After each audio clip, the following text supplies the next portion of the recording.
March 31ஆம் தேதி வரை பழைய 500 மற்றும் 1000 ரூபாய் நோட்டுகளை மாற்ற அவகாசம் தராதது ஏன் என உச்சநீதிமன்றம் கேள்வி எழுப்பியிருக்கிறது. அதேபோல் வெளிநாடு வாழ் இந்தியர்களுக்கு மட்டும் அனுமதி அளித்தது ஏன் என மத்திய அரசுக்கு கேள்வி அனுப்பியிருக்கிறது. ஏப்ரல் 11க்குள் பிரமாண பத்திரம் தாக்கல் செய்ய மத்திய அரசுக்கு உச்சநீதிமன்றம் உத்தரவு பிறப்பித்திருக்கிறது.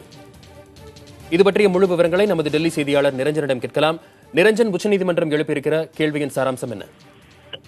வசந்த், அதாவது ஏற்கனவே பல்வேறு பொதுநல மனுக்கள் உச்சநீதிமன்றத்தில் தாக்கல் செய்யப்பட்டிருக்கின்றது. இந்த பழைய 500 ரூபாய் மற்றும் 1000 ரூபாய் நோட்டுகள் ரத்து செய்யப்பட்ட பின்னர் ஏற்கனவே பிரதமர் நரேந்திர மோடி இது குறித்து அறிவிப்பு வெளியிட்டிருந்த பொழுது மார்ச் 31ஆம் தேதி வரை இந்த பழைய 500 ரூபாய் 1000 ரூபாய் நோட்டுகளை வங்கிகளிலும் ரிசர்வ் பேங்கிலும் கொடுத்து மாற்றிக்கொள்ளலாம் என்று கூறியிருந்தார்கள். ஆனால் மத்திய நிதியமைச்சகமானது டிசம்பர் மாதத்தின் இறுதி வாரத்தின் பொழுது 31ஆம் தேதி, அதாவது டிசம்பர் மாதம் 31ஆம் தேதி வரை மட்டும்தான் இந்த பழைய 500 ரூபாய் மற்றும் 1000 ரூபாய் நோட்டுகளை மாற்ற முடியும் என்று ஒரு அறிவிப்பு வெளியிட்டிருந்தது.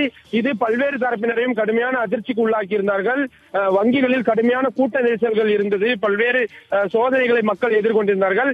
இது தொடர்பான வழக்குகள் தான் உச்சநீதிமன்றத்தில் இன்றைய தினம் விசாரணைக்கு வந்த பொழுது ஏற்கனவே உச்சநீதிமன்றம் இது தொடர்பான ஒரு கேள்வி எழுப்பியிருந்த நிலையில் இன்றைய தினம் எதற்காக இந்த உத்தரவுகளை மாற்றியிருந்தீர்கள், அந்த காலக்கெடுவை எதற்காக குறைத்திருந்தீர்கள் என்பது தொடர்பாக ஏப்ரல் 11ஆம் தேதிக்குள் ஒரு பிரமாண பத்திரத்தை தாக்கல் செய்ய வேண்டும் என்று உச்சநீதிமன்றம் இன்றைய தினம் மத்திய அரசுக்கு உத்தரவிட்டிருக்கின்றார்கள்.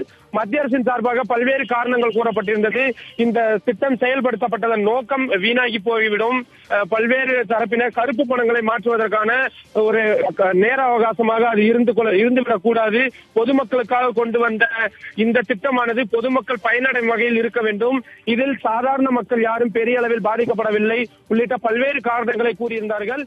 அந்த காரணங்களை தான் இந்த பிரமாண பத்திரத்தின் தாக்கல் செய்யும் பொழுதும் அவர்கள் கொடுப்பார்கள் என்று எதிர்பார்க்கப்படுகிறது. வசந்த்.